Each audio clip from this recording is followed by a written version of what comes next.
ইউশাদ্দাদ-দীনা আহাদুন ইল্লা গালাবাহ, যখন এই দিনের ব্যাপারে কেউ কঠোরতা চালু করেছে তার উপরেই কঠোরতা চালু হয়ে গেছে।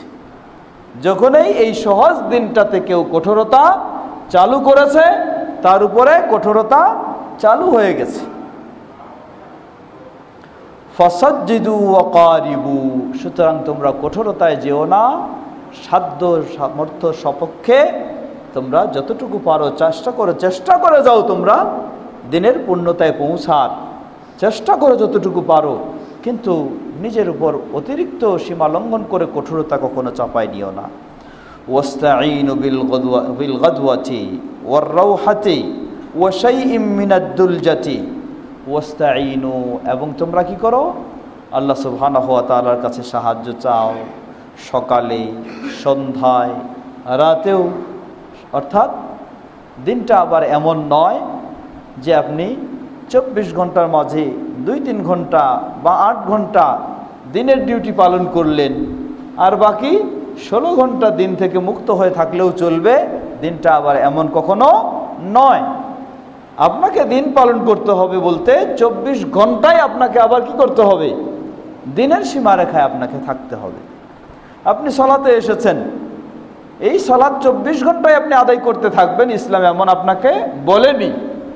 ইসলাম আপনাকে বলছে ফাইদা খুদিয়াতিস সালাহ ফান্তাশিরু, সালাত হয়ে গেছে, বের হয়ে যাও। মসজিদে বসে থাকতে হবে, হালকায় জিকিরে ঘন্টার পর ঘন্টা কাটাতে হবে, ইসলাম এটা বলেনি। সালাত হয়ে গেছে, আপনি বের হয়ে যান আপনার কাজে। কিন্তু আপনাকে মনে রাখতে হবে এই সালাত থেকে আবার কখন সালাতের ডাক আসবে, আপনি যেন সব ব্যস্ততা ছেড়ে দিয়ে আবার আপনি ফিরে আসতে পারেন। আর এই 2 সালাতের মাঝে আপনি আপনার ব্যস্ততায় সময়টাকে কাটাবেন, কিন্তু অবশ্যই দিনের সীমারেখার মাঝে, হালাল হারামের মাঝে, বৈধ অবৈধে এর মাঝে আপনাকে থাকতে হবে। কখনো হালাল বাদ দিয়ে হারামে জড়িত হয়ে যাবেন এমনটি সুযোগ নাই। তাই আপনার সময় মতো আপনি ইবাদত করবেন, কিন্তু 24 ঘন্টায় আপনাকে মনে রাখতে হবে দিনটা আমার কয় ঘন্টার জন্য? 24 ঘন্টার জন্যই, গোটা জীবনের জন্যই হলো আমার দিন। এই দিন সাময়িক কিছু অফিসের ডিউটির মতো নয়, বরং গোটা দিন সময় 24 ঘন্টায় আমাকে মনে রাখতে হবে।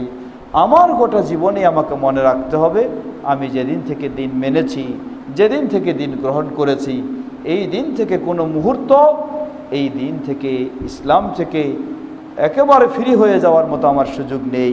হতে পারে আমার কি নেই, এখন ইবাদত নেই, আমি রাত্রে ঘুমাবো, এই ঘুমটাই আমার ইবাদত হবে। যখন আমি কি করব? ঘুমানোর সময় আল্লাহকে স্মরণ করব, ঘুম থেকে উঠে আবার আল্লাহকে স্মরণ করব। তখন যদিও আমি ঘুমাচ্ছি, শারীরিক সুস্থতা, স্বস্তি, আরাম আয়েশ করছি, কিন্তু এটার নামেই হলো, এটাই ইবাদত বলে গণ্য হবে। কিন্তু কখনো এরকম মনে করা যাবে না যে আমি যখন ঘুমে যাব তখন আমি কি হব? ইসলাম থেকে খারিজ হয়ে, বিচ্ছিন্ন হয়ে স্বাধীনভাবে আমি চলবো, এমনটি মনে করার কোনোই সুযোগ নেই। দিন হলো সহজ। কেমনে সহজ? এর বহু বিষয় দেখুন। পূর্ববর্তীদের জন্য দিন কত কঠিন ছিল। একজন মানুষ অপরাধ করলে সে আবার সঠিক পথে ফিরে আসতে চায়, কিন্তু পূর্ববর্তী এই ফিরে আসাটার নাম হলো ইসলামে তওবা। এটার নামে হলো কি? তওবা। পূর্ববর্তী মানুষদেরও এই ধরনের তওবার সিস্টেম ছিল, কিন্তু তাদের তওবা আর আমাদের তওবা কত সহজ দেখুন। পূর্ববর্তীদের সেই বানী ইসরায়েলদের তওবা ছিল, তারা কোনো অপরাধ করলে এরপর তওবা করতে চাইলে নিয়ম হলো পরস্পরে একে অপরকে হত্যা করাটাই হলো তাদের ছিল তওবা। এছাড়া তো তাদের সঠিক পথে ফিরে আসার পথ ছিল না, এটাই হলো তাদের তওবা ছিল। কিন্তু আমাদের তওবা আলহামদুলিল্লাহ আল্লাহ সুবহানাহু ওয়া তাআলা সহজ করে দিয়েছেন। আপনাকে মনে রাখতে হবে যে অপরাধে লিপ্ত হয়েছেন সেটা থেকে আপনাকে ফিরে আসতে হবে। ভবিষ্যতে আপনি এই অপরাধে আবার জড়িয়ে যাবেন না এমন প্রতিজ্ঞা থাকতে হবে। আল্লাহ সুবহানাহু ওয়া তাআলার কাছে আপনাকে অনুশোচনা করতে হবে, অনুতপ্ত হতে হবে। তাহলে এটাই হচ্ছে আমাদের দিনে তওবা। দিনটাকে সহজ করে দেওয়া হয়েছে। দিনের বিষয় আরও কত সহজ। পূর্ববর্তীদের এমনও ছিল, তাদের শরীরে কাপড়ে যদি নাপাকি লেগে যেত তাহলে এটাকে শুধু পানি দিয়ে ধুয়ে ফেললেই পবিত্রতা অর্জন হয়ে যেত না, বরং কাপড়ে লাগলে সেই কাপড়টাকে কেটে ফেলতে হতো, গায়ে লাগলেও সেটাকেও কেটে ফেলার মাধ্যমে পবিত্র হতে হতো। এমন জটিল তাদের ছিল। কিন্তু ইসলাম আলহামদুলিল্লাহ আমাদের জন্য কত সহজ করে দিয়েছে। আপনার গায়ে বা কাপড়ে নাপাকি এসে গেছে, আপনার গায়ে নাপাকি এসে গেছে, পবিত্র হবেন খুব সহজভাবে, আপনি পানি দিয়ে পবিত্রতা অর্জন করছেন। এমনও হতে পারে আপনি অপবিত্র হয়ে গেছেন, পবিত্রতা অর্জন করার জন্য আপনি পানি পাচ্ছেন না, অথবা হতে পারে পানি পেয়েছেন কিন্তু পানি ব্যবহার করতে আপনি অক্ষম। ইসলাম কতই না সহজ। আল্লাহ সুবহানাহু ওয়া তাআলা সাধ্যের বাইরে কিছু চাপায় দেননি। আল্লাহ সুবহানাহু ওয়া তাআলা বললেন, ওয়া ইন কুনতুম মারদা আও আলা সাফারিন আও জাআ আহাদুম মিনকুম মিনাল গায়িতি আও লামাসতুমুন নিসা ফালাম তাজিদু মাআন ফাতায়াম্মামু সাঈদান তাইয়্যিবা ফামসাহু বিওয়ুজুহিকুম ওয়া আইদিকুম মিন। আল্লাহ সুবহানাহু ওয়া তাআলা বললেন, যদি তোমরা কেউ অসুস্থ হয়ে যাও অথবা এমন জায়গায় থাকো পানি পাচ্ছ না, কিন্তু তোমরা কেউ টয়লেট বাথরুম থেকে ফিরে এসেছো, অথবা কারো স্বামী স্ত্রীর মেলামেশার কারণে গোসল ফরজ হয়ে গেছে, বা আরও কোনো কারণে হতে পারে গোসল ফরজ, হতে পারে ওযু ফরজ, কিন্তু পানিও পাচ্ছ না, আবার পেলে ব্যবহার করতে পারছো না অসুস্থতার কারণে, ফাতায়াম্মামু সাঈদান তাইয়্যিবা, তাহলে তোমাদের জন্য ইসলাম সহজ করে দিয়েছে। আর বেশি মাথা গরম করতে হবে না, শুধু পরিষ্কার পরিচ্ছন্ন পবিত্র মাটি তোমরা গ্রহণ করো।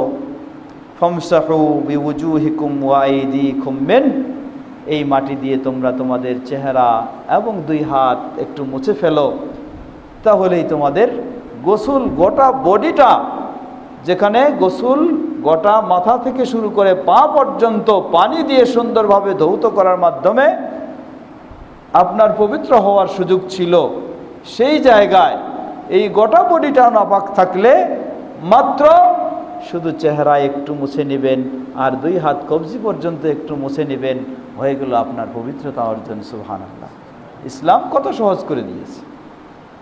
ইসলাম এটাই হলো আদ-দীনু ইউসর, ইসলাম সহজ। আল্লাহ সুবহানাহু ওয়া তাআলা সেই জায়গায় বলতেছেন, জেনে রাখো, মা ইউরিদুল্লাহু লিয়াজআলা আলাইকুম মিন হারাজ, আল্লাহ সুবহানাহু ওয়া তাআলা তোমাদের জন্য কোনো জটিল পরিস্থিতি সৃষ্টি করতে চান না, বরং আল্লাহ সুবহানাহু ওয়া তাআলা তোমাদের জন্য চান কি, ওয়ালাকিন ইউরিদু লিইউতাহহিরাকুম ওয়া লিইউতিম্মা নি'মাতাহু আলাইকুম লাআল্লাকুম তাশকুরুন। আল্লাহ সুবহানাহু ওয়া তাআলা চান তোমরা যেন খুব সহজেই কঠিন অপবিত্রতা থেকেও পবিত্র হয়ে যেতে পারো। আল্লাহ সুবহানাহু ওয়া তাআলা তোমাদের প্রতি তার নিয়ামতসমূহ সম্পন্ন করে দেওয়ার এই ইচ্ছা পোষণ করেন, লাআল্লাকুম তাশকুরুন, যাতে তোমরা কি হও, আল্লাহর প্রতি কৃতজ্ঞশীল হও। কিন্তু মানুষ এতই সহজ পেয়েছি, মানুষ হলো আবার কি উল্টা, মানুষ হলো আবার উল্টা, যত সহজ পায় তত সহজ খুঁজে, যত সহজ পায় তত সহজ খুঁজে। তবে যত সহজ পায় তত সহজ খুঁজে, এটি সাধারণত প্রকৃত ঈমানদার যারা তারা নয়, বরং প্রকৃত ঈমানদাররা তারা কি করেন, তাদের কাছে কঠিন হলেও সেটা সহজ মনে হয়। এজন্য আল্লাহ সুবহানাহু ওয়া তাআলা বলছেন, ইন্নাহা লাকাবীরাতুন ইল্লা আলাল খাশিঈন, সালাত দৈনিক 5 ওয়াক্ত সালাত আদায় করতে হয়। এটা অবশ্যই কারো কাছে কি হবে, মনে হবে খুব একটা বড় কাজ, খুব কঠিন কাজ, তবে কার কাছে নয়, ইল্লা আলাল খাশিঈন, যারা আল্লাহকে ভয় করে, জাহান্নামের আযাবকে ভয় করে, আখিরাতের শাস্তিকে ভয় করে, তাদের কাছে এটা কখনো কঠিন হবে না, তার কাছে খুবই সহজ। শুধু সহজ নয়, আল্লাহ রাসূল সাল্লাল্লাহু আলাইহি ওয়াসাল্লাম বেলাল রাদিয়াল্লাহু আনহুকে কি করতেন, কি বলতেন, যখন আল্লাহ রাসূল সাল্লাল্লাহু আলাইহি ওয়াসাল্লাম ব্যথিত হতেন, হয়তো অসুস্থতা বোধ করছেন, অসুস্থ হয়ে গেছেন বা খুব দুশ্চিন্তা বোধ করছেন, বলতেন, ইয়া বেলাল আরিহনা বিসসালাহ, হে বেলাল এখনো কি সময় হয়নি, আজান দাও, সালাতের সুযোগ হোক, সালাতের মাধ্যমে আমরা তৃপ্তি লাভ করব। সালাতের মাধ্যমে আমার সমস্যাটাকে দূর করব, সালাতের মাধ্যমে আমি আনন্দ লাভ করব। এটাই হচ্ছে একজন খাঁটি মুমিনের পরিচয়। আর যার ঈমান নাই, দুর্বল, তার অবস্থাটা কি? তার অবস্থা সালাতের মধ্য দিয়ে তার তো আত্মতৃপ্তি লাভ নয়, অশান্তি দূর নয়, বরং সালাতে তার কি হয়ে যায়? অশান্তি হয়ে যায়, সালাতে অশান্তি হয়ে যায়। এটাই যেন তার কাছে কত ভারী হয়ে যায়, কত কঠিন হয়ে যায়। তো এই ভারী হওয়াটাও হলো কিসের পরিচয়? দুর্বল ঈমান হওয়ার পরিচয়, মুনাফিকি থাকার পরিচয়। এই জন্য আল্লাহ রাসূল সাল্লাল্লাহু আলাইহি ওয়াসাল্লাম বলেন, আসকালুস সালাওয়াতি আলাল মুনাফিকিন সালাতুল ইশা ও সালাতুল ফজর। মুনাফিকদের জন্য ভারী সালাত হচ্ছে এশার সালাত এবং সেই ফজরের সালাত। যে মুনাফিক, যার মাঝে ঈমানের দুর্বলতা রয়েছে, নেফাকি রয়েছে, ফজরের সালাত তার জন্য কি হবে? খুব কঠিন হবে, কষ্টকর হবে। আর যার মাঝে ঈমান রয়েছে, যতই গভীরে হোক না কেন, সে ততই আরও আনন্দের সাথে, আরও তৃপ্তির সাথে সে সালাত আদায় করার চেষ্টা করবে। এই জন্য আল্লাহ সুবহানাহু ওয়া তাআলা বলেন, যারা কি করে সেই কঠিন গভীর ঘুমের সময়, মানুষ যখন ঘুমন্ত, রাসূল সাল্লাল্লাহু আলাইহি সাল্লাম বলেন, আফসুস সালাম ওয়া আতঈমুত তাআম ওয়া সাল্লু ওয়ান নাসু ফিন নিয়াম ওয়ান নাসু নিয়াম তাদখুলুনাল জান্নাতা বিসালাম। তোমরা সালামের বিস্তার ঘটাও, ওয়া আতঈমুত তাআম, মানুষকে খাওয়াও, এবং কি করো?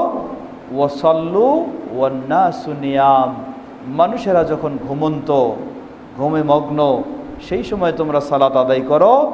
তাদখুলুনাল জান্নাতা বিসালাম, খুবই সহজ সুন্দরভাবে জান্নাতে প্রবেশ করে যাবে। তো এই ইবাদতগুলি বা এই বিষয়গুলি ঘুমের সময় কঠিন হলো তার জন্য যে জান্নাতে সহজে প্রবেশ করতে পারবে না, আর ঘুমের সময় সালাত সহজ হলো তার জন্য যে জান্নাতে কি সহজে প্রবেশ করতে পারবে। আল্লাহ আমাদের জন্য ইসলামের বিষয়গুলি সহজ করে দিন।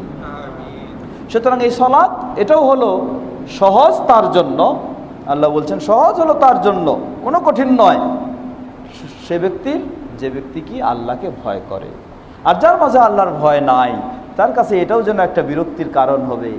খুব কঠিনভাবে অনেক স্বামী আছে, হয়তো স্ত্রীর ভয়ে সালাত আদায় করতেছে, আবার অনেক স্ত্রী আছে স্বামীর ভয়ে সালাত আদায় করতেছে। কঠিন এটা তার কাছে।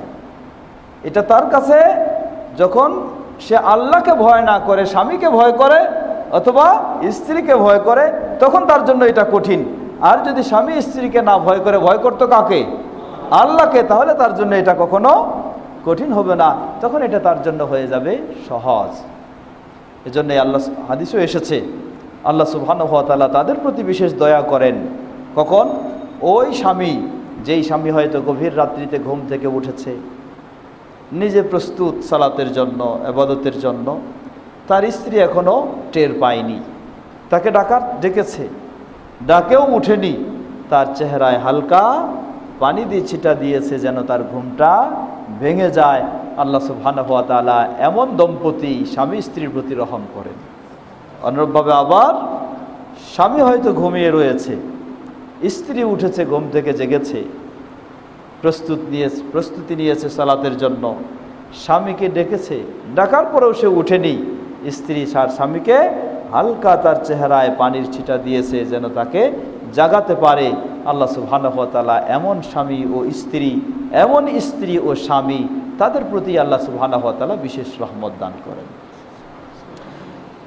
তো এটা হলো সহজ তার জন্য যারা আল্লাহর রহমতের আশা করবে, যারা আল্লাহকে ভয় করবে, যারা আল্লাহকে সন্তুষ্ট করতে চাইবে। আমরা যেন সেই পথেই অগ্রসর হতে পারি। আল্লাহ আমাদেরকে সে সহজ করে দিন।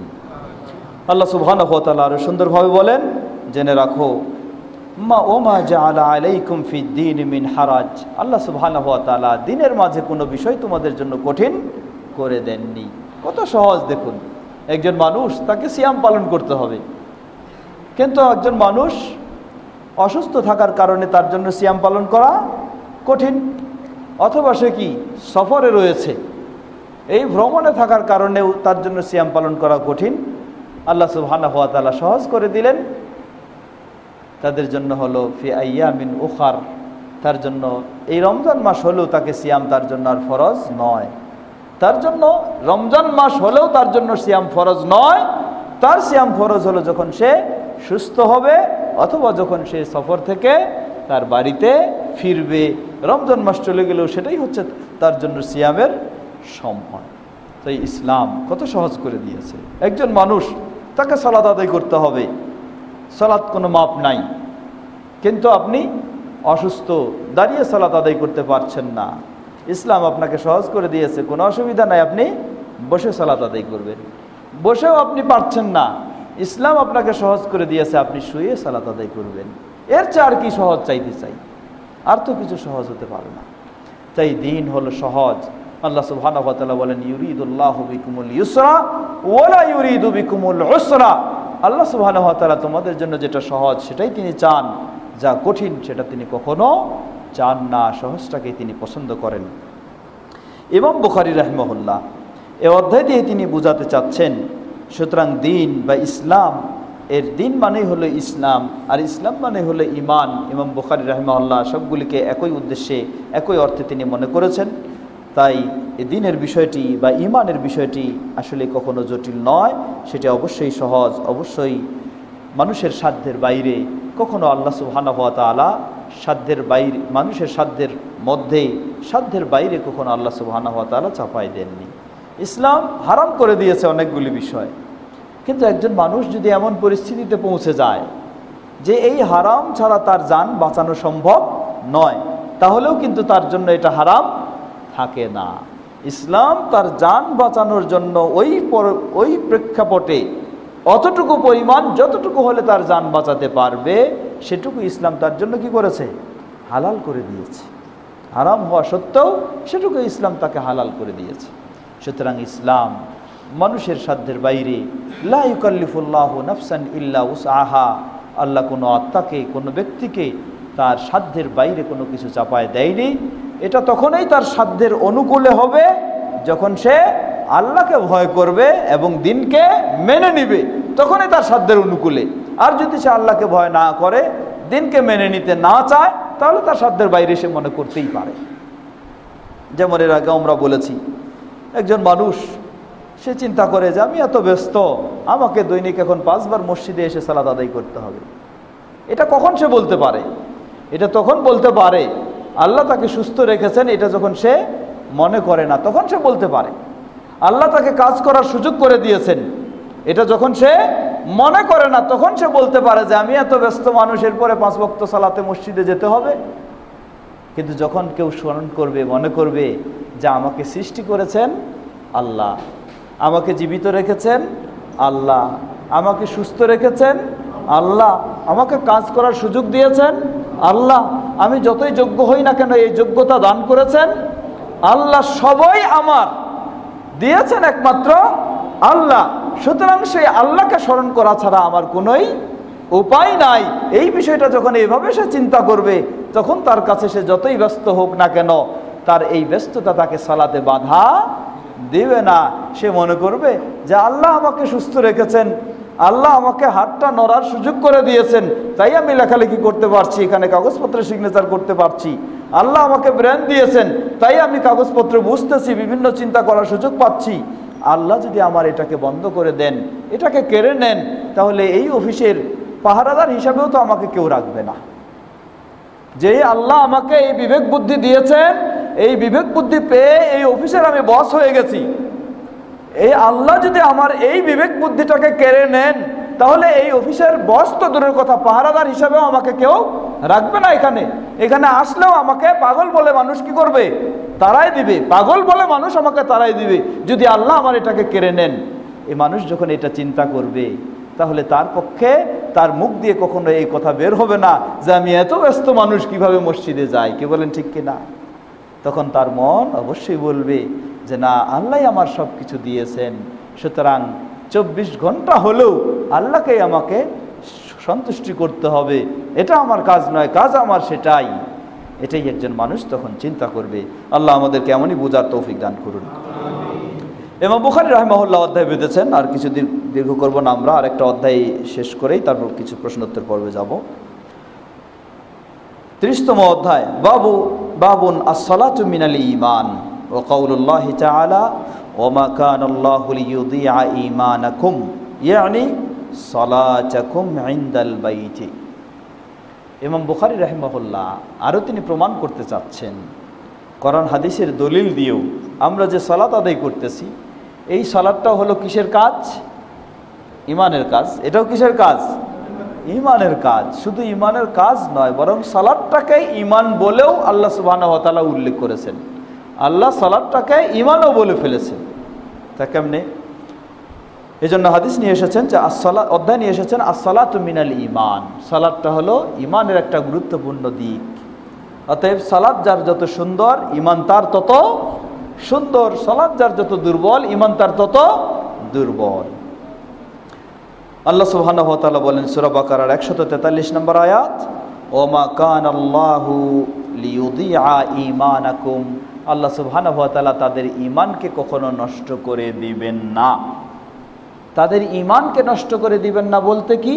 বলতে হলো তাদের সালাতকে কখনো নষ্ট করে দিবেন না। এই আয়াতটি মূলত নাজিল হয় মক্কায় যখন নবী সাল্লাল্লাহু আলাইহি ওয়াসাল্লাম এবং মুসলিমেরা ছিলেন, তখন তাদের কিবলা ছিল মূলত কাবা ছিল, এবং বলা হয় বাইতুল মুকাদ্দাসও ছিল, কিন্তু মেন কিবলা ছিল কাবা। কাবাকেই কিবলা রেখে সালাত আদায় করতেন। মক্কা থেকে যখন মদিনায় হিজরত করে আসলেন, মদিনায় যে মানুষেরা ছিল তারা বেশিরভাগ ছিল ইহুদি, আর এই ইহুদিদের কিবলা ছিল বাইতুল মুকাদ্দাস, মসজিদে আকসা। এটা ছিল ইহুদিদের কিবলা। তো মদিনা থেকে উত্তর দিকে হচ্ছে বাইতুল মুকাদ্দাস, অর্থাৎ মদিনার মানুষেরা উত্তরমুখী হয়ে সালাত আদায় করত। আর মদিনা থেকে দক্ষিণ দিকে হচ্ছে কাবা।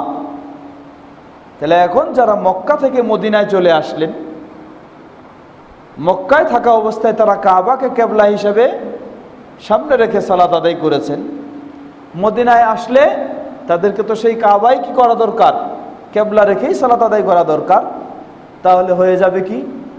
দক্ষিণমুখী হয়ে তাদেরকে সালাত আদায় করতে হবে। কিন্তু মদিনায় যে মানুষরা রয়েছে তারা সালাত আদায় করে উত্তরমুখী হয়ে। এখন এরা আগে থেকেই উত্তরমুখী হয়ে সালাত আদায় করে আসছে। আর নবী সাল্লাল্লাহু আলাইহি ওয়াসাল্লাম মক্কা থেকে হিজরত করে মদিনায় আসলেন, এসেই যদি তিনি আরেকটা বিপরীত দিকে সালাত আদায় শুরু করেন, তাহলে আগের মানুষদের সাথে প্রথমে কি হয়ে যাবে? একটা সংঘর্ষ শুরু হয়ে যাবে, যে তাদের কিবলা হলো উত্তরে আর আমাদের কিবলা হলো দক্ষিণে। অতএব ওই মানুষদেরকে যদি আমি এই দিকে দাওয়াত দিই, সহজে তাদেরকে পাবো না। তারা বলে ফেলবে যে আপনার কিবলাই আমাদের কিবলা না, আর আপনার দাওয়াত আমরা কি নিব, আপনার সালাত আমরা কি পড়ব। আল্লাহ সুবহানাহু ওয়া তাআলা এই হিকমতের কারণে মদিনায় আসার পরে নির্দেশ দিলেন যে না, তোমাদেরকে এখন কিবলা হিসেবে গ্রহণ করতে হবে বাইতুল মুকাদ্দাসকে, মসজিদে আকসাকে। এই মসজিদে আকসাকেই আল্লাহর নির্দেশে নবী সাল্লাল্লাহু আলাইহি ওয়াসাল্লাম কিবলা গ্রহণ করে উত্তর দিক মুখ করেই তাদের মতোই সালাত আদায় করতে, তাদের মতোই কিবলা হিসেবে সালাত আদায় করতে শুরু করলেন। চলতে লাগলো 1 বছর পার হয়ে 16 বা 17 মাস, 1 বছর 4 মাস বা 5 মাস সময় হয়ে গেল। কিন্তু নবী সাল্লাল্লাহু আলাইহি ওয়াসাল্লাম কখনো আন্তরিকভাবে তৃপ্তি লাভ করছিলেন না। কারণ কাবা হলো কিবলা, সেটা বাদ দিয়ে বিপরীত দিকে কাবাকে পিছনে রেখে সালাত আদায় করছেন। তিনি যেন আন্তরিকভাবে তৃপ্তি লাভ করছেন না, শুধু আল্লাহর নির্দেশে করতে বাধ্য হচ্ছেন। তাই বারবার তিনি তাকাতেন উপরের দিকে, যে কখন আল্লাহর পক্ষ থেকে কিবলা পরিবর্তনের নির্দেশ আসবে, এই খালি আশঙ্কায় খালি বারবারই উপরের দিকে তাকাতেন। তো এই 16-17 মাস এভাবে চলে গেল। আল্লাহ সুবহানাহু ওয়া তাআলা কিছুটা সুযোগ দিলেন। আল্লাহ তো জানেন অন্তরের খবর, যে ইহুদিরা আসলেই সজা হবে কি না, এটা আল্লাহ জানেন। কিন্তু তারা যেন না বলতে পারে যে শুরুতেই তিনি আসে আমাদের বিরোধিতা শুরু করেছেন মুহাম্মদ সাল্লাল্লাহু আলাইহি ওয়াসাল্লাম, অতএব তার দিনকে কিভাবে মানবো আমরা, এটা যেন তারা না বলতে পারে, এজন্যই আল্লাহ সুবহানাহু ওয়া তাআলা এই বিধান দিয়ে 16-17 মাস এভাবে সালাত আদায় করালেন। বিষয়টা যখন পর্যায়ক্রমে আস্তে আস্তে স্পষ্ট হয়ে গেল, মানুষ সবাই জানলো যে না, ইহুদি তারা কি করে না, রাসূল সাল্লাল্লাহু আলাইহি সাল্লামকে আন্তরিকভাবে কখনো গ্রহণ করতে প্রস্তুত নয়, বহু বিষয়ে প্রমাণিত হয়ে গেল। তখন আল্লাহ সুবহানাহু ওয়া তাআলা তাদেরকে আরও কিছু পরীক্ষা করার জন্যও নির্দেশ দিলেন যে এতদিন এদিন ছিল, আজ থেকে কিবলা হলো ফাওয়াল্লু ওয়াজুহাকুম শাতারাল মসজিদিল হারাম, তোমাদের চেহারাগুলিকে ঘুরিয়ে ফেলো মসজিদে হারামের দিকে, কাবার দিকে, আর মসজিদে আকসার দিকে চেহারা করে সালাত আদায় করার সুযোগ নেই, এখন করতে হবে এই দিকে। আল্লাহ সুবহানাহু ওয়া তাআলার নির্দেশ হলো, এই নির্দেশে এখন কিবলা হয়ে গেল মসজিদে আকসা বাদ দিয়ে বাইতুল্লাহ, কাবা হয়ে গেল কিবলা। কিন্তু আজকে তো আমাদের কিবলা অনেকগুলি আছে, তাই না? হ্যাঁ, আজকে কিন্তু আমাদের কিবলার হিসাব নাই, যার যত পীর তার তত কিবলা, তাই না? আসল কাবা কিবলা বাদ দিয়ে এখন মানুষের পীরে কিবলা হয়ে গেছে। বাস্তব এমনও আমাদের দেশের, এই দেশের মাটিতে এমনও দৃষ্টান্ত রয়েছে, এমন কিবলা হিসেবে গ্রহণ করেছে, মৃত্যুর পূর্বে তার ওয়ারিসদেরকে ওসিয়ত করে গেছে যে আমি মারা গেলে আমার কিবলা হুজুরের বাড়ির দিকে যেন আমার চেহারা করে আমাকে দাফন করা হয়। দাফন করাও হয়েছে, কারণ তার কিবলা হলো একদিকে আর তার ইসের বাড়ি হলো আরেক দিকে। তাই সেই দিকে যদি উত্তর দিকে সাধারণ নর্মালিভাবে যেভাবে রাখা হয়, উত্তর দিকে মাথা দিয়ে যদি করা হয় তাহলে পড়বে না, গোরস্থানে সেই গোরস্থানে দাফন করলে। তাই এই ওসিয়ত পর্যন্ত করে গেছে।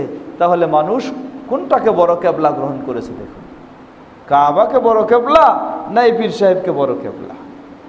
আসলে পীর সাহেবকে বড় কিবলা গ্রহণ করাটা কঠিন বিষয় নয়। এজন্য কঠিন বিষয় নয়, যার কাছে পীর সাহেব আল্লাহর চেয়েও বড় হয়ে যায় তার কাছে তো কিবলার চেয়ে বড় হওয়াটা কিছুই বিষয় নয়। যার কাছে পীর সাহেব আল্লাহর চেয়েও বড় হয়ে যায় তার কাছে কিবলার চেয়ে বড় হওয়াটা কঠিন বিষয় নয়। আল্লাহু আকবার, আল্লাহ হেদায়েত দান করুক তাদের। তো মুসলিমদের কিবলা হলো কোন দিকে? পশ্চিম দিকে না কাবার দিকে? আমাদের কিবলা কিন্তু কখনো পশ্চিম দিকে নয়, আমাদের কিবলা হলো কাবার দিকে। কারণ পৃথিবীতে মানুষ রয়েছে যাদের কিবলা হলো পূর্ব দিকে, কারো কিবলা হলো উত্তর দিকে, কারো কিবলা হলো দক্ষিণ দিকে। তাই দিক কিবলা নয়, সকলেরই কিবলা হলো কাবার দিকে। আল্লাহ বলছেন ফাওয়াল্লু ওয়াজুহাকুম শাতারাল মসজিদিল হারাম, তোমাদের চেহারাগুলিকে ঘুরিয়ে নাও মসজিদে হারামের দিকে। মসজিদে হারামের পূর্ব প্রান্তে যারা রয়েছে তারা পশ্চিম দিক হিসাবে, আর মসজিদ হারামের পশ্চিম প্রান্তে যারা আছে তারা পূর্ব দিকে, যারা উত্তরে রয়েছে তারা দক্ষিণে, যারা দক্ষিণে রয়েছে তারা উত্তরে। অতএব কোনো দিক আমাদের কিবলা নয়, আমাদের কিবলা হলো কাবা, বাইতুল্লাহ। আমাদের কাছাকাছি একটু রয়েছে, কম বেশি রয়েছে, তো বেশিরভাগটাই আমাদের পশ্চিম দিকে পড়ে যায়, এই জন্যই আমরা হয়তো বলে থাকি, কিন্তু আমাদের কিবলা হলো বাইতুল্লাহ, কাবা। তো 16-17 মাস যারা মদিনায় আসার পরে মসজিদে আকসার দিকে সালাত আদায় করলেন, এখন নির্দেশ আসলো কাবার দিকে, উত্তর থেকে সরাসরি দক্ষিণ দিকে মুখ করে মদিনাবাসীকে সালাত আদায় করতে হবে। তখন কিছু মানুষের মাঝে প্রশ্ন জাগলো। কি প্রশ্ন জাগলো? যে এই 16-17 মাসে যারা সাধারণভাবে মারা গেছেন অথবা যারা যুদ্ধ সেগুলিতে শাহাদাত বরণ করেছেন, সেই ব্যক্তিরা তো এই কিবলাকে পায়নি। সুতরাং তারা আগের কিবলার দিকে সালাত আদায় করেছে, তাদের সালাতগুলি কি তাহলে এখন বাতিল হয়ে যাবে? কারণ সালাতের জন্য একটা শর্ত কি? কিবলামুখী হওয়া। সালাতের শর্ত হলো কিবলামুখী হওয়া। এখন এই কিবলায় তো তারা সালাত আদায় করেননি, তাদের সালাত কি বাতিল হয়ে যাবে? এই তাদের মাঝে একটা সংশয় আসলো।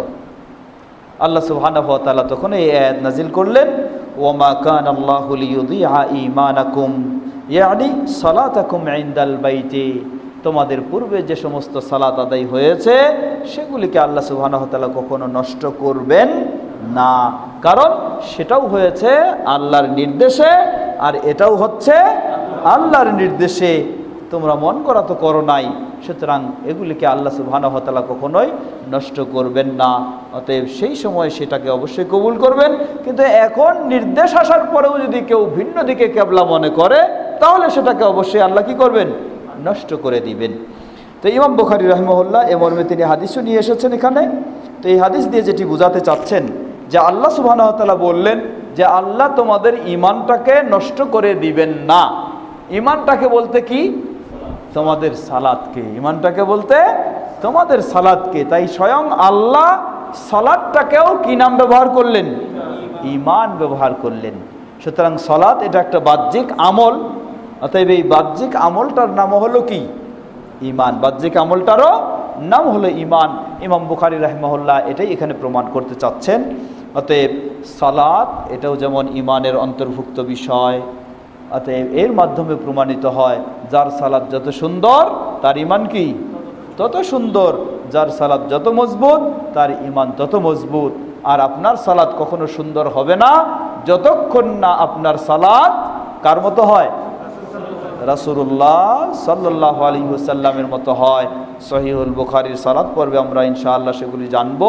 631 নম্বর হাদিসে তিনি নির্দেশ দেন, সাল্লু কামা রাআইতুমুনি উসাল্লি, তোমরা ঠিক সেভাবে সালাত আদায় করো যেভাবে আমাকে সালাত আদায় করতে দেখেছ। সুতরাং সালাত আপনার সুন্দর হবে তখনই, আপনার কাছে যতই সুন্দর হোক না কেন, রাসূল সাল্লাল্লাহু আলাইহি ওয়াসাল্লামের পদ্ধতির আলোকে যদি সুন্দর না হয় তাহলে সেই সালাত সুন্দর বলে কখনো গণ্য হবে না। আর সালাত যখন আপনার সুন্দর করতে পারবেন না তখন আপনার ঈমানটাও সুন্দর হবে না। আল্লাহ আমাদের সালাতকে সুন্দর করার মাধ্যমে ঈমানটাকে সুন্দর করে নেওয়ার তৌফিক দান করুন। সর্বশেষ কথা, এই হাদিস থেকে আরেকটি গুরুত্বপূর্ণ শিক্ষণীয় বিষয় আমরা পাচ্ছি যে আল্লাহ সুবহানাহু ওয়া তাআলা সাহাবীদের একটি সংশয় দূর করে দিলেন যে তারা মনে করছিলেন যে পূর্বে এই নিয়মে করে এসেছে, এখন নিয়ম পরিবর্তন হওয়ার কারণে তাহলে কি তাদের সেই পূর্বেরগুলি বাতিল হয়ে গেছে? আল্লাহ সুবহানাহু ওয়া তাআলা বলে দিলেন যে না, বাতিল হবে না। কেন? সেগুলিও ছিল আল্লাহর নিয়মে, এগুলিও হলো আল্লাহর নিয়মে। এখন আমাদের সমাজে কতগুলি কাজ রয়েছে সামাজিক নিয়মে চলে এসেছে, অনেক সময় আমরাও সেগুলি আগে করে এসেছি। এখন আপনি সহিহ হাদিসের আলোকে জানতে পারলেন যে এই বিষয়টা এইভাবে নয়, তখন আমাদের মাঝে কিছু মানুষ আলহামদুলিল্লাহ জানার সাথে সাথে তারা কি করেন? সংশোধন হয়ে যাওয়ার চেষ্টা করেন। আর কিছু মানুষ রয়েছেন তারা এখানে একটা আপত্তি তুলে মানুষকে বিরত থাকার জন্য বোঝাতে চান। কি আপত্তি? হ্যাঁ, তাহলে আমার বয়স এখন কত বছর? ধরে নেন 50 বছর। আমি 50 বছরে এই নিয়মে সালাত আদায় করলাম, তাহলে আমার সব সালাতগুলি এখন বাতিল। 50 বছরে আমি ইমামের পিছনে কি পড়ি নাই? সূরা ফাতিহা পড়ি নাই। তাহলে এখন যদি বলি যে সূরা ফাতিহা ছাড়া সালাত হবে না, এটা যদি মেনে নেই, তাহলে আমার 50 বছরের সালাতগুলিকে কি করতে হবে? বাতিল বলে গণ্য করতে হবে। 50 বছরে আমি কি করি নাই? সালাতে রফউল ইয়াদাইন করি নাই। এখন আমি রফউল ইয়াদাইন করতে বলছেন আপনি, হাদিস আমাকে দেখাচ্ছেন, তাহলে এটা যদি এখন মেনেই তাহলে 50 বছরের সালাতকে আমাকে কি করে ফেলতে হবে? বাতিল করে ফেলতে হবে। এই ধরনের একটা মানুষের মাঝে সংশয় দিয়ে তাকে কি করার চেষ্টা করে, বলে যে না, তাহলে যেটাই আছো তুমি সেটাই থাকো। এই সমস্ত আর বিভ্রান্তিতে যাওয়ার দরকার নেই। এটি শয়তানি চিন্তা ছাড়া আর কিছুই নয়। বরং ইসলাম আপনাকে সহজ করে দিয়েছে। সামনে আসবে সেই আলোচনা। আপনি যখনই কোনো বিষয়ে জানতে পারবেন, সাথে সাথে আপনার নিয়ম হলো সেটাকে আপনি গ্রহণ করে নেবেন যদি সেটা নির্ভরযোগ্য কোরআন ও সহিহ সুন্নাহর সঠিক প্রমাণের আলোকে হয়। আর অতীতের বিষয় আপনি অজানা অবস্থায় করেছেন, আল্লাহ সুবহানাহু ওয়া তাআলা আপনার মাঝে সততা ও সুন্দর অবস্থা থাকার কারণে অতীতের সেই বিষয়গুলিকে ইনশাআল্লাহ আল্লাহ সুবহানাহু ওয়া তাআলা ত্রুটি হলে সেগুলিকে অবশ্যই ক্ষমা করে দিবেন। সুতরাং এই ধরনের দুশ্চিন্তা নিয়ে সেই অবস্থার উপরে অটল থাকা, এটি একটি ইবলিসি চিন্তা ছাড়া কিছুই নয়। বরং ঈমানি চিন্তা হলো, সাহাবীদের চিন্তা হলো, মুমিনদের চিন্তা হলো। আল্লাহ সুবহানাহু ওয়া তাআলা বলেন, ইন্নামা কানা কাউলাল মুমিনিন ইযা দুউ ইলাল্লাহি ওয়া রাসূলিহি লিয়াহকুমা বাইনাহুম আন ইয়াকুলু আমান্না আন ইয়াকুলু সামি'না ওয়া আতা'না। মুমিন হলো সেই ব্যক্তি, তাকে যখনই বলা হবে কোরআন এবং সুন্নাহর দিকে আহ্বান জানানো হবে, এই অনুযায়ী তাকে চলার জন্য বলা হবে, সাথে সাথে সে বলবে কি? আমি শুনলাম, আমি মেনে নিলাম। কোনো রকমের সে অন্য আপত্তি রাখবে না। আর যারা কাফের, অমুসলিম মুমিন নয়, এরা কি বলবে?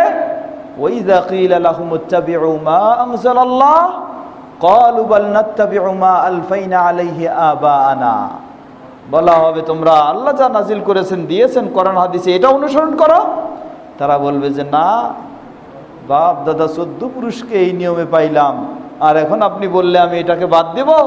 বাল নাত্তাবিউ মা আলফাইনা আলাইহি আবাআনা, বাপ দাদাকে যে নিয়ম নীতির উপরে পেয়েছি সেটাই আমি অনুসরণ করব, আপনি যা কিছু শোনান এগুলি মানব না। এটি মুসলিমের পথ নয়, এটি মুসলিমের কাজ নয়, মুমিনের কাজ নয়, এটি হলো অমুসলিমের কাজ। যে মুমিন নয় তার কাজ, সে বলবে এটা।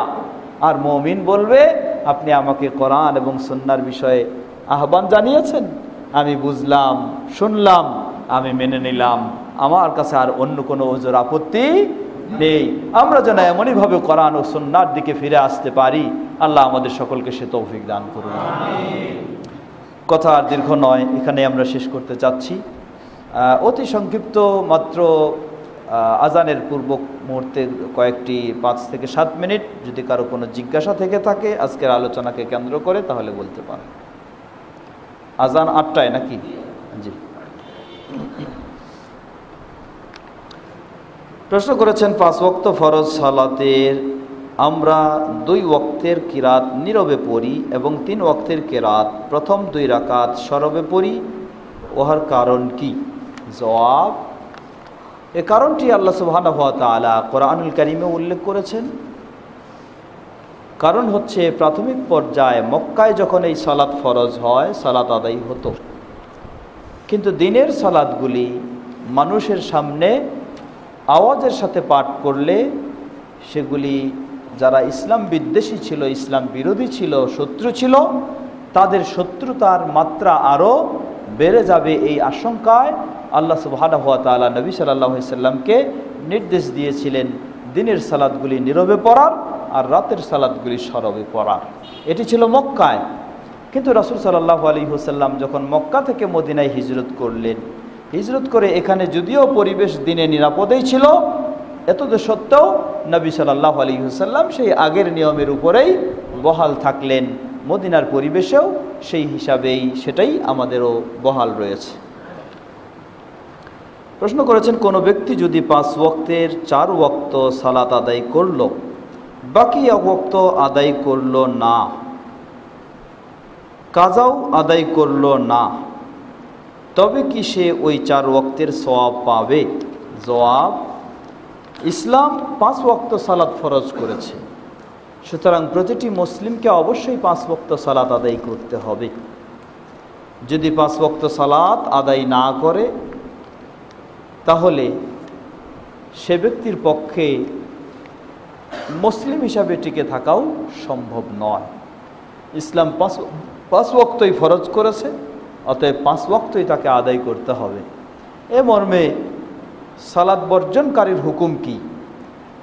সালাত বর্জনকারীর হুকুম সেটাও এখানে চলে আসে।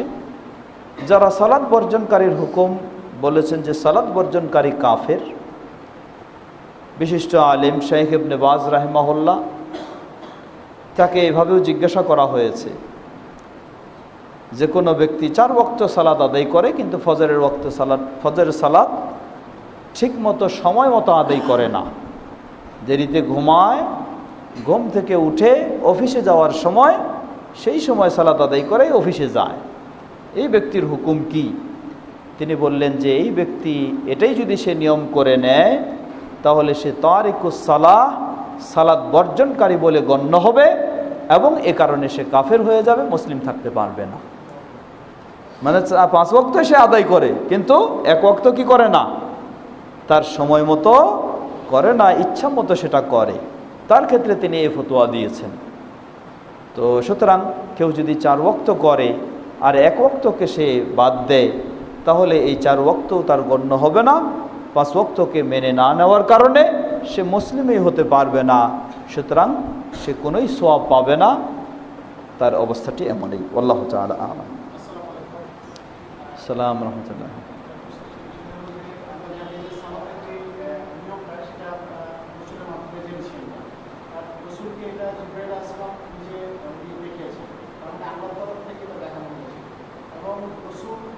সেকে ফলো করেছেন কোনো সংযোজন বা বিয়োজন ছাড়া, তাহলে যে সালাতে যে আমরা ওয়াজিব, ফরজ বা সুন্নাহ এই যে ভাগটা করি আমরা, কারণ রসুল তো জিবরিল দেখানো নিয়মেই সালাত করেছেন, তারা আমরা এটা করি এবং ওয়াজিব ফলো করলে আমরা সহজতা করলাম, রসুলের কোনো কিছুতে বাধ্য হওয়ার সুযোগ নাই। সাহাবীরাও প্রশ্ন করেন না যেটা সুন্নাহ না ওয়াজিব না ফরজ, মানে আমরা কিন্তু এই প্রশ্নটা করি। যে আমাদের ভাই প্রশ্ন করেছেন যে সালাতের মাঝে আজকে যে ফরজ, ওয়াজিব, সুন্নাহ ভাগ করে নেওয়া হয়েছে, এই ভাগটা কি রাসূল সাল্লাল্লাহু আলাইহি সাল্লাম করে দিয়েছেন না মানুষেরাই করে নিয়েছে? করলে তা কতটুকু যুক্তিযুক্ত বা গ্রহণযোগ্য?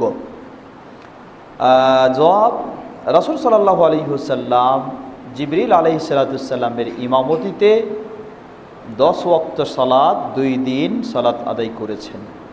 সেখানে মূলত সালাতের উঠা বসার কাইফিয়াতের পদ্ধতিগত যেমন শিক্ষার বিষয় ছিল, তার চেয়ে বেশি শিক্ষার বিষয়টি ছিল সালাতের সময় কখন, সেটাই ছিল। কিন্তু কিভাবে উঠতে বসতে ইত্যাদি হবে, এই বিষয়গুলি জিবরিল আলাইহিস সালামের কাছ থেকে শিখলেও আরও বিভিন্ন বিষয়গুলি নবী সাল্লাল্লাহু আলাইহি ওয়াসাল্লাম থেকেই বেশিরভাগই প্রমাণিত হয়েছে। তবে নবী সাল্লাল্লাহু আলাইহি ওয়াসাল্লাম ইসলামের কোনো কাজ আল্লাহ সুবহানাহু ওয়া তাআলার পক্ষ থেকে ওহী ছাড়া করেন না। অতএব সালাতের নিয়মগুলি সব কিছুই তিনি আল্লাহর পক্ষ থেকে ওহীর আলোকেই, হয় প্রত্যক্ষ বা পরোক্ষ ওহীর আলোকেই তিনি করেছেন। সুতরাং আমাদেরকে অবশ্যই রাসূল সাল্লাল্লাহু আলাইহি ওয়াসাল্লামের অনুসরণ করেই সালাত আদায় করতে হবে। এখন প্রশ্ন হলো, কোনগুলি যে আমরা ফরজ বা ওয়াজিব বা সুন্নাত ভাগ করে নিয়েছি, এগুলির বিষয়টি কি?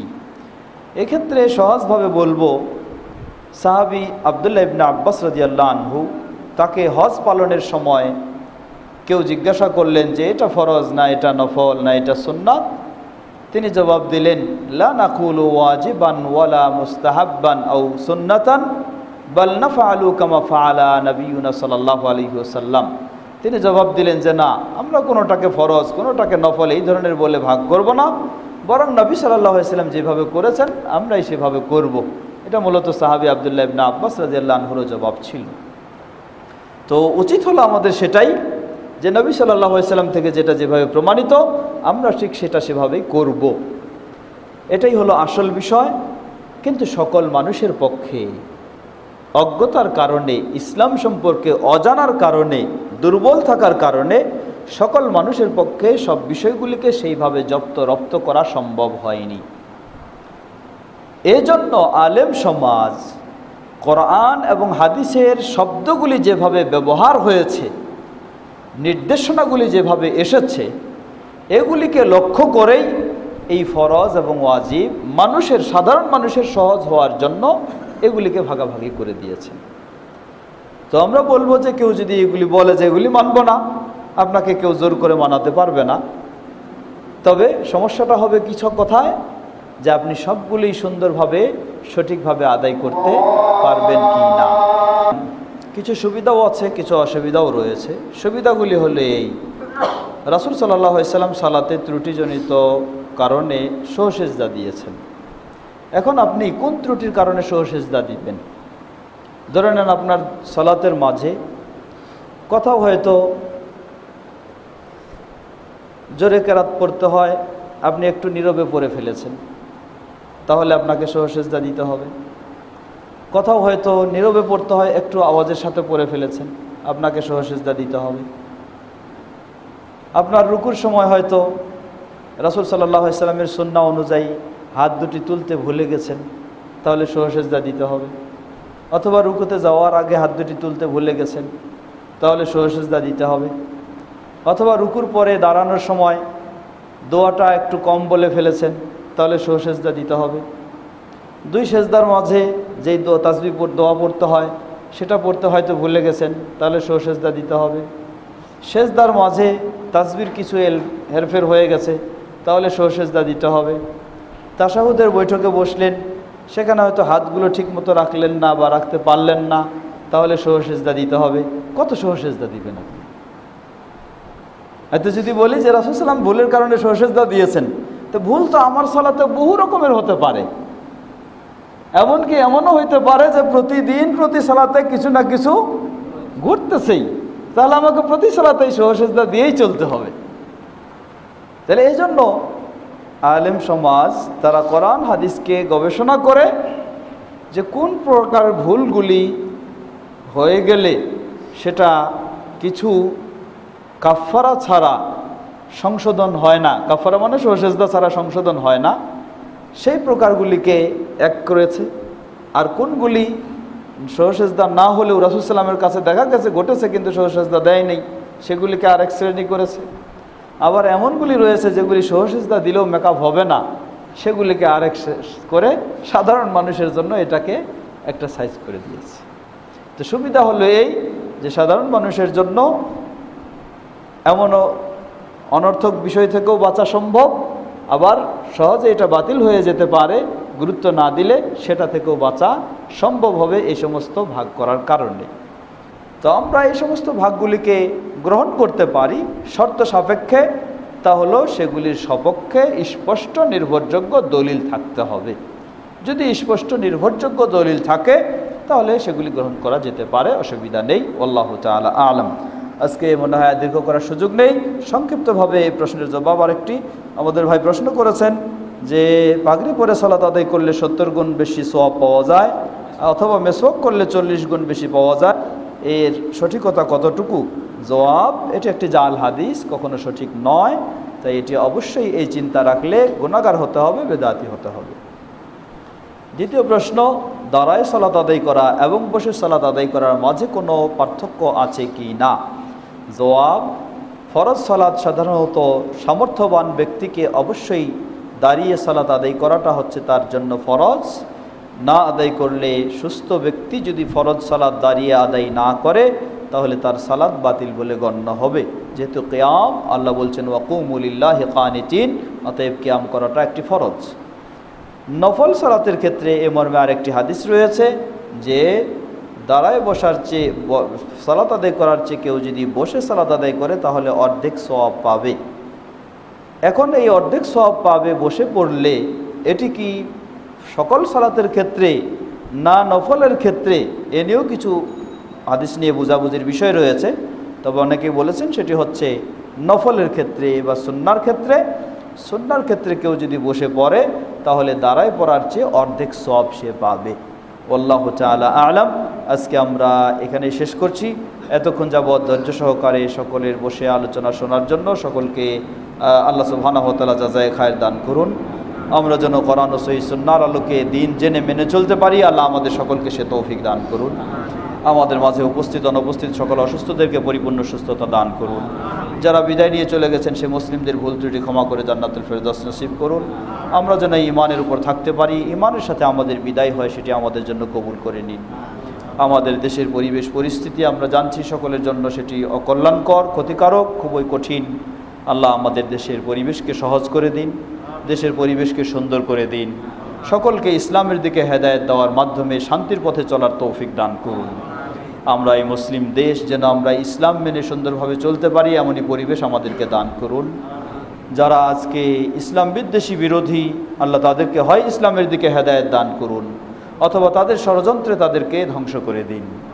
আমাদের এই সুন্দর দেশকে হেফাজত করুন, আমাদেরকে ঈমান ও ইসলামের সাথে চলতে পারি এমনই পরিবেশ আমাদেরকে দান করুন। সুবহানাকা আল্লাহুম্মা ওয়া বিহামদিকা আশহাদু আল্লা ইলাহা ইল্লা আনতা আস্তাগফিরুকা ওয়া আতুবু ইলাইক। আসসালামু আলাইকুম ওয়া রাহমাতুল্লাহি ওয়া বারাকাতুহু। আমাদের আগের কর্মসূচি ছিল প্রতি মাসের প্রথম সপ্তাহ এবং তৃতীয় সপ্তাহ। মাঝে কিছু গ্যাপ হয়ে যাওয়ার কারণে আমাদের এটা এলোমেলো হয়েছে। আগামী মাস থেকে ইনশাআল্লাহ প্রতি মাসের প্রথম সপ্তাহ এবং তৃতীয় সপ্তাহ এর বুধবার আমাদের প্রোগ্রাম চালু থাকবে। তাই আগামী মার্চ মাসের প্রথম সপ্তাহের বুধবার হচ্ছে 4 তারিখ। সেই 4 তারিখে ইনশাআল্লাহ আমাদের মাগরিব থেকে এশা এই সহিহুল বুখারীর দার্স চালু থাকবে ইনশাআল্লাহ। আল্লাহ তাআলা।